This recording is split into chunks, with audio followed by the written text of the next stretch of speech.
Vitaj na kanále Toastmasters Košice. Sme rečnícky klub s medzinárodným pôsobením.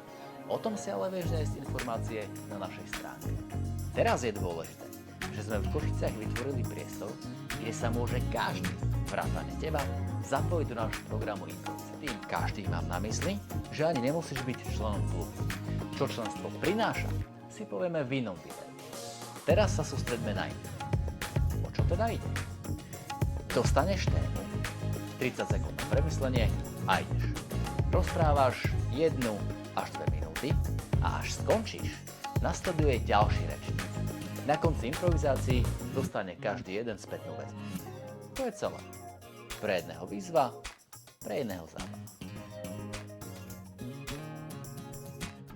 Stretávame sa 2-krát mesačne v Košiciach vo verejnej knižnici na Hviezdoslavovej 5. Cieľom stretnutí je sklbiť interaktívne vzdelávanie so zábavom.